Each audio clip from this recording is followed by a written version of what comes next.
Dans les chiffres, ça marche pas très bien entre Vinicius et Mbappé. On a trouvé des chiffres qui vont pas être à l'avantage du Français. Quand il joue pas, Vinicius est épanoui. Regardez les statistiques. Depuis le 14 février, Mbappé a manqué 8 matchs. Vous savez, la blessure qu'il traîne. Vinicius, sur ses rencontres, en 8 matchs, c'est 10 buts, une passe décisive et 2 défaites du Real seulement. Le pourcentage de victoire aussi du Real, il est supérieur quand il n'y en a qu'un des deux qui joue. Par rapport à quand ils jouent tous les deux. Regardez, 64% de victoire quand Mbappé et Vinicius sont sur le terrain. C'est légèrement mieux quand il y a un seul des deux qui joue. C'est 73%. Ça ne va pas dans le sens d'un duo qui fonctionne. Vous avez le Real Madrid dans les veines, Séverine. Est-ce qu'il y en a un des deux qui doit partir? Est-ce qu'il y en a un des deux qui doit partir? Non mais moi, en fait, plus que la journaliste, ce qui m'intéresse, c'est la supportrice. Est-ce qu'il y a un des deux qui doit s'en aller? Est-ce qu'aujourd'hui, il faut que ou Vinicius ou Mbappé, et sûrement plus Vinicius, doit s'en aller pour que ça marche? Ou est-ce que Mourinho peut créer l'alchimie? Alors, force est de constater que ça ne fonctionne pas tous les deux. Humainement, j'ai l'impression non plus. Sur le terrain, n'en parlons pas. En fait, pourquoi ça va mieux quand un des deux n'est pas là? C'est parce que tout simplement, ils sont beaucoup plus libres, en fait, tout simplement, quand l'autre n'est pas là. Une fois que les deux sont là, ils libre, sont c'est être la star. Oui, exactement. Et encore, Vini, il joue beaucoup plus avec les autres. Kylian Mbappé et Vinicius. Kylian Mbappé, il va plus attendre qu'on joue pour lui. Il y a quand même vraiment... c'est très différent quand les deux jouent. Vous n'avez pas répondu, Séverine. Là, vous êtes en train de me refaire un débat tactico-tactique. Je vous demande, vous, supportrice du Real, est-ce qu'il faut qu'un des deux s'en aille? Et si oui, lequel? Pour moi, oui.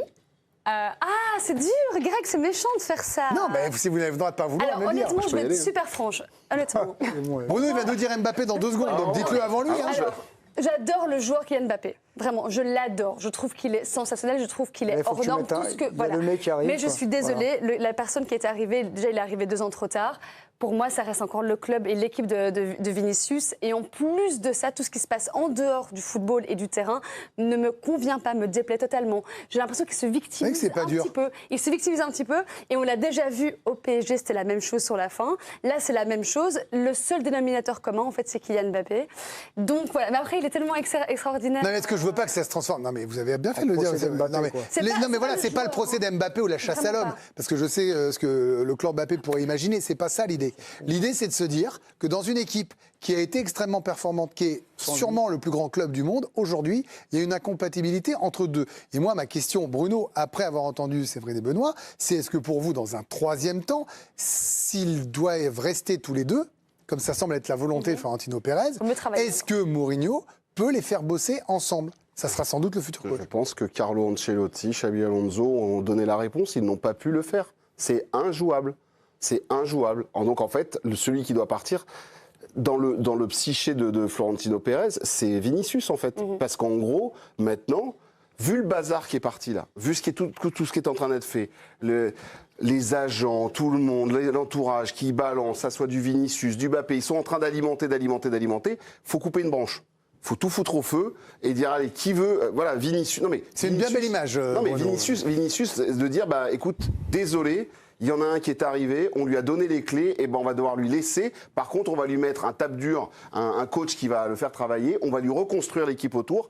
Et tu ne fais pas partie de tout ça. Pas, Bruno. Ah ben oui, alors je te l'annonce, j'ai suivi le PSG, j'ai vécu la même chose. Ils n'ont pas voulu couper les branches. Neymar, Messi, Mbappé et allez. Je suis d'accord avec toi, c'est que je pense effectivement que ça va être Vini, malheureusement, qui sera un petit peu sacrifié. Oui. Ça, c'est horrible. Alors, oui, mais enfin, il a fait la tronche à un moment. Je veux dire, là, quand vous dites sacrifié, on dirait qu'il a été gentil toute la saison. Bah, je trouve pas. Moi, je trouve que c'est pas quelqu'un qui se toujours très bien comporté, qui a été performant. C'est une légende du Réal. Vini était extra... Non, allez, entre guillemets, c'est un très grand joueur du Real Madrid. Mais Greg, juste une chose. Par contre, il a gagné. Il a gagné, je suis désolée. Mais Vinicius... Oui, mais si vous... Non, mais attendez. Là, vous êtes en train de... Là, vous me reparlez en supporter. Moi, je vous dis juste que si vous êtes le président et que vous dites « j'investis sur Mbappé », c'est pas pour le virer 2 ans après pour redonner les clés à Vinicius. Bien sûr, c'est pour ça que je parle là-dessus. Mais il faut beaucoup mieux travailler l'équipe et recruter alors beaucoup plus intelligemment. Sauf qu'il y a un autre problème, et vous voyez de quoi je veux parler, qui pourra arriver. Ouais, j'arrive à vous, Nabil, ne vous en faites pas. Il y a un autre problème avec Mourinho et Vinicius. Et oui, alors il n'est déjà pas arrivé, Mourinho, qui va devoir lui aussi mettre quelques petits pansements sur les dernières plaies. Il y a des mauvais souvenirs qui laissent des traces. En février dernier, on se souvient de Real Madrid-Benfica. Vinicius avait dénoncé avoir reçu des propos racistes de la part de Prestiani, le joueur de José Mourinho au Benfica, des accusations de racisme que l'Argentin avait toujours niées. Et dès la fin du match, son entraîneur de Benfica, et oui, bien sûr, on parle de José Mourinho, l'avait immédiatement soutenu. La seule chose que je dis, c'est que quand cela se produit dans de nombreux stades, toujours avec le même joueur, c'est que quelque chose ne va pas. Sur le terrain, j'ai dit à Vinicius, tu marques un but que le monde entier va voir, pourquoi tu vas célébrer comme ça? Pourquoi? Alors, depuis, Prestiani a été condamné par l'UEFA à une suspension de 6 matchs pour un comportement discriminatoire à caractère homophobe et non raciste. Et en parallèle, Mourinho avait pris une tempête médiatique justement autour de ses déclarations. Il avait tenté de désamorcer évidemment l'incident et ses propos. Mais on joue aussi du côté de Kylian Mbappé et Vinicius sur cette fameuse arrivée de Mourinho. La semaine dernière, c'est Kylian Mbappé qui likait tous les posts où on annonçait le retour du Special One. Et puis, selon la presse espagnole et les suiveurs du Real, Vinicius verrait d'un bon œil finalement quand même l'arrivée de José Mourinho sur le banc. Mais en réalité, on attend de voir ça en vrai et puis comment Mourinho va gérer cette guerre des clans. Alors, une fois qu'on a dit ça et rappelé cette histoire-là, moi, juste imaginer Mourinho revenir après avoir cet épisode-là, dit ces choses-là, provoqué cet épisode, défendu son joueur, qui était quand même une ordure sur le coup. Si c'est pas raciste, c'est homophobe, dans tous les cas, c'est indéfendable. Ça me choque. Mais une fois que j'ai dit ça, parenthèse refermée, et ça ne veut pas dire que je ne crois pas à la seconde chance, mais des chances, il en a eu déjà 250, et l'expérience, normalement, doit payer. Je referme la parenthèse. On va au-devant de gros problèmes ou il y a des solutions, Nabil? Du côté du Real, je ne parle pas pour nous. Je peux me tromper, mais de toute façon, pour moi, c'est simple, il y en a un de trop. Donc, à partir de là, le problème dans cette histoire, c'est que, tu l'as dit, Benoît, ils ont gagné sans lui. Ah oui, bien sûr. C'est le choix ensuite de Florentino Pérez, mais s'il fait ce choix-là, il faut l'assumer jusqu'au bout. Et il ne l'assume pas au bout parce qu'il pense qu'il peut ménager le chou et la chèvre. Et même si Mbappé est une star mondiale et il a été champion du monde, Vinicius, c'est aussi un marché, quoi. C'est aussi un joueur brésilien, c'est un joueur exceptionnel, c'est un joueur aimé, peut-être parfois clivant, mais aussi aimé partout.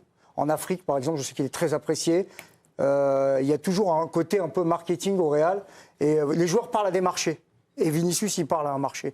Et ça, Florentino Pérez, il le prend en compte, quoi. Donc, pour moi, la situation, elle est compliquée. Maintenant, ils prennent Mourinho pour apporter un peu de l'autorité, remettre l'institution un peu sur le devant de la scène. Mais il va falloir trouver des solutions sur le terrain. Parce qu'en fait, dans cette histoire, et pour terminer, je lâcherai la balle, c'est qu'en fait, les deux veulent être Michael Jordan et personne ne veut faire Scottie Pippen. Et ça a marché, le Real, quand il y en a qui ont accepté de faire Scottie Pippen. Comme Benzema. Voilà, ou dans d'autres configurations. Époque Ronaldo, après il a été Jordan. Voilà, donc voilà, et puis ils sont dans le même registre. En fait, le truc c'est que Mbappé, des fois, il décroche, il va sur le côté gauche, il y a Vinicius qui est là, mais Vinicius, il va pas vouloir se remettre dans l'axe et faire la planche. Donc honnêtement, c'est compliqué, quoi.